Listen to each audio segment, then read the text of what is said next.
Speaking with Ashok Mutin, and we're going to discuss the healthcare supply chain regarding Amazon. So, Ashok, can you first provide a background of this topic about Amazon entry into the healthcare supply chain, and why is this relevant? Thank you, Destin. It's good to speak to you. I think the entry of Amazon is very relevant because of multiple reasons. The healthcare supply chain has been complicated and complex for a variety of reasons. Either that because of the multiple players that are in there, such as the GPOs, the manufacturers, the distributors, and then the providers, or for any number of those reasons, healthcare supply chain has been unnecessarily complicated. And with Amazon coming in with its the firepower and their ability to attract multiple suppliers all over the world, and their ability to drive measurable cost savings and to bring in a sense of transparency to the whole supply chain is very relevant in more ways than one. Obviously, it remains to be seen that the efforts that Amazon is making and the tremendous investment that they are making is going to bear fruits, because supply chain, while it's complicated, it's also necessary that Amazon goes through this whole process in a very simplified way, and brings a sense of transparency. Otherwise, Amazon will continue to face the same challenges that other folks in the past have faced. It's going to be an interesting next 18 to 24 months to watch. Can you talk about how does this impact the players in the supply chain? That's a very interesting question, Dustin. If you really look at the all of the players that we have today, we have the manufacturers, global as well as national and regional manufacturers. Then we have distributors. Obviously, the three large ones being the Cardinal, the Owens and Minor, and Medline, and then there is literally hundreds of smaller local distributors that are working in the supply chain. Then there is the providers, right? So along with the group purchasing organizations. So each one of the players in this supply chain obviously are going to be impacted in multiple ways.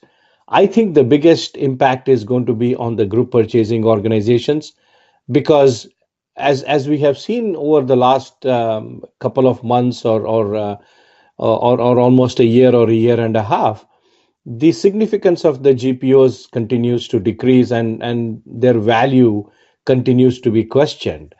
So if they continue to be simply a contracting organization and not do anything else, then I think they are the ones that are going to be impacted the biggest, right? So there is an argument that is going out there that Amazon could possibly partner with the group purchasing organizations. And I unfortunately haven't been able to come up with one single reason to say that Amazon would partner with them. It's almost like saying is if would Amazon partners with someone like a Borders, which was as both of us know, was a leading books chain, or a Blockbuster for that matter, right? Would Amazon do that? Probably not. So in the same way, it's very difficult to think that Amazon would actually partner with the GPO. And I would think that the GPOs would be in the square and the center of the crosshairs of Amazon, and they probably are going to be the ones that have the biggest impact. The second one, I think, are the distributors. There are a lot of small and mid-sized distributors today, um, that don't have a tremendous amount of scale or the sophisticated operations like someone like Amazon can bring. My sense is that a lot of those small distributors are going to be impacted in significant ways, and I expect some kind of a consolidation to happen in that area. Now, it remains to be seen whether the big three or the big four, as we call them, when we include the McKesson in that group of the big four, whether they will go ahead and acquire smaller distributors to build muscle, or some of these smaller distributors will go out of business. That's an area that is very interesting and remains to be seen. As far as the manufacturers are concerned, I don't really foresee myself thinking that Amazon is going to go ahead and acquire someone like a Medtronic or a Johnson and Johnson, Smith and Nephew, Stryker, or any one of these guys. Manufacturers who have very clear advantages, who have invested tremendously in research and development, and they have a significant product pipeline. I don't really see anything happening to the manufacturers, except the fact that because now Amazon is going to come in and muscle their way in. Obviously, they are going to start with something very simple, things like the consumables, which they had already started in some small way. That I see a huge expansion of that happening, and then that expansion leading to servicing the non-acute care would be a cakewalk for Amazon. That is still a significant supply chain business in the healthcare area. So manufacturers, I think, are very well placed as long as they are the ones who are truly developing products, who are investing in research and development. I don't really see any impact on them, at least in the near to medium terms. I think there is another constituent that I think is going to be affected is some of the healthcare management consulting companies that have been there, right? So if you really look at the five or six of these big consulting companies, unfortunately, every one of these consulting companies has never really invested in any core technologies or core analytics or any one of those enabling things for the providers. They continue to recycle the same consulting work that they do. Obviously, every year they come up with a new name for that consulting, or some sexy variant of the previous one. But really, they haven't really come up with anything new for the providers. And once the Amazon comes into the picture, and they bring in a sense of tremendous amount of transparency, and at that point of time, I think the CFOs and some of the heads of supply chain who are hiring these consulting companies are probably going to ask themselves a question: hey, do we really need these guys? If Amazon is doing all of those things that a consulting company is supposed to do, in terms of analytics, in terms of driving down the cost, in terms of providing a transparency, in terms of showing the visibility into the supply chain, then that I think is an interesting one to see how it will affect the so-called healthcare management consulting companies. So if I were to really look at it, you have the GPOs. They are probably going to have the highest impact as far as we can read the situation. Second one, I think all of the smaller and the medium-sized distributors, they will have a significant impact. Manufacturers, we really don't see any impact happening, and then obviously the management consulting companies are I think going to be significantly impacted. That's how we read the situation. We have been following this very thoroughly in the last 5 months.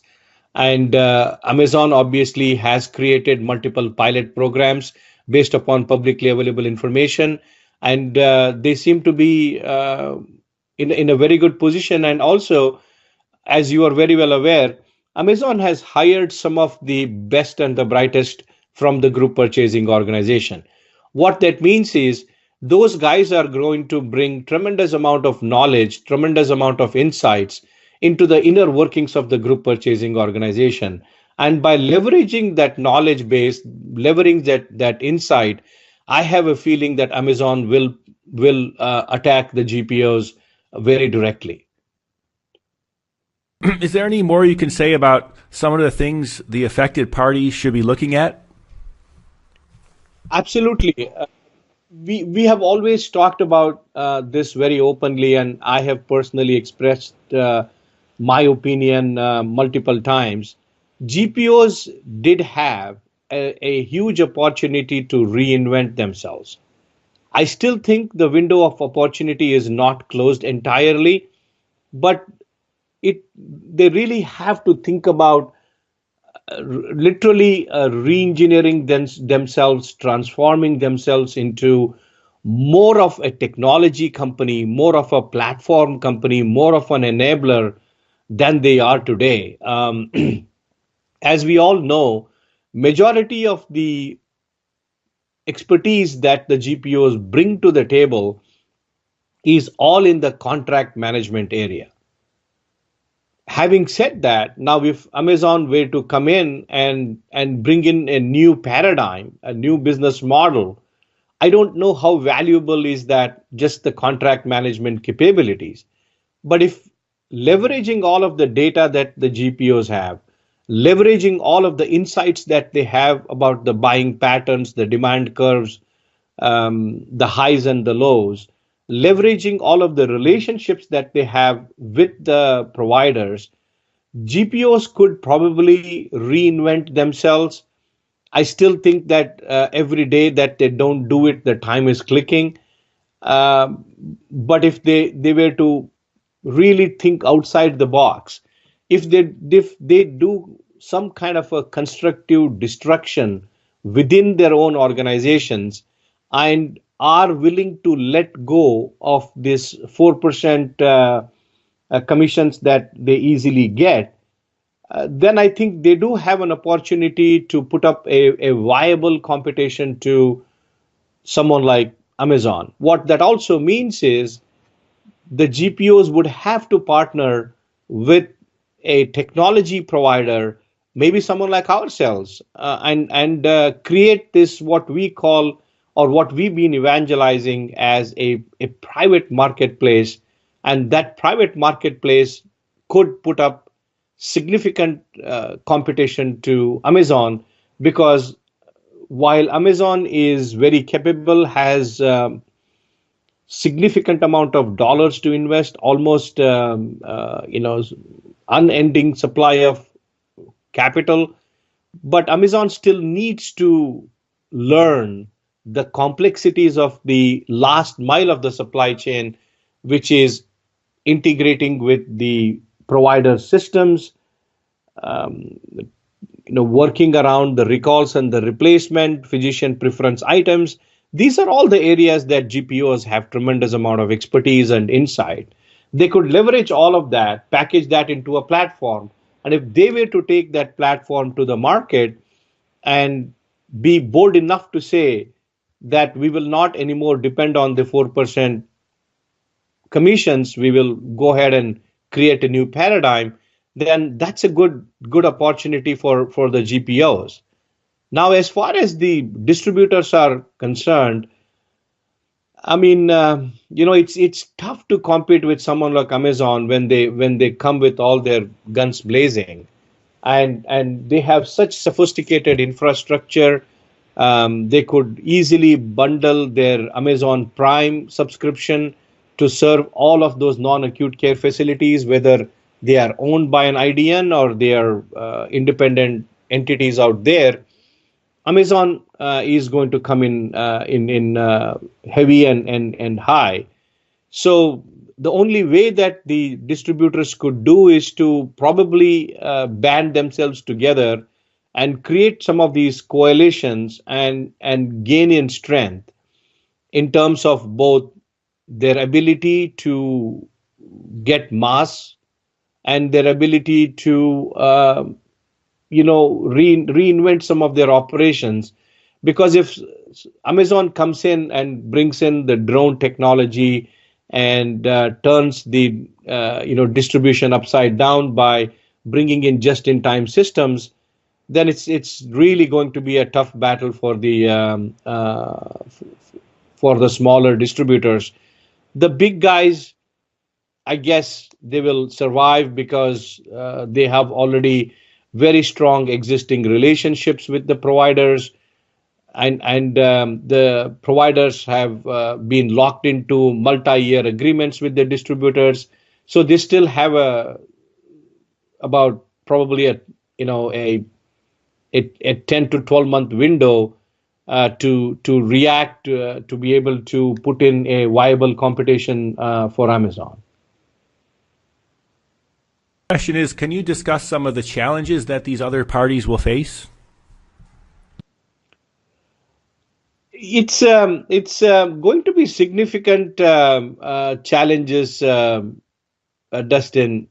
As you can see, Amazon always goes after those industries where there is a significant inefficiency in the system, where the few are profiting at the cost of others, where the margins tend to be high, where there is complicated multi-tiered contracts, pricing and sales strategies, and then there is a whole lot of confusion, right?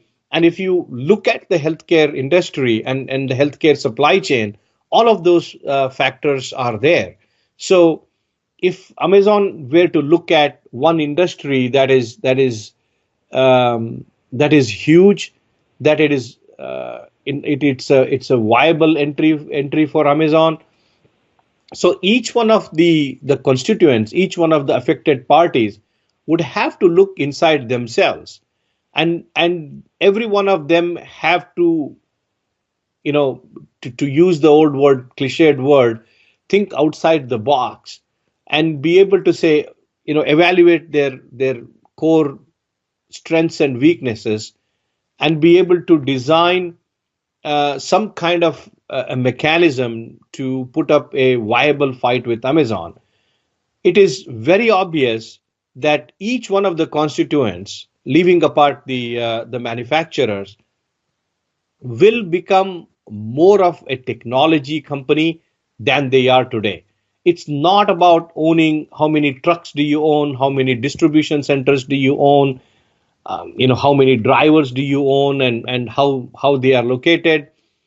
It's Amazon is better at doing all of those things. So each one of the affected parties would have to think about an entirely different business model that would leverage their core strengths, their knowledge of the providers, their knowledge of the physician preference items. Then they can probably create new models that can become viable competitors to Amazon. Thanks, Ashok, for sharing today. Thank you very much, Dustin.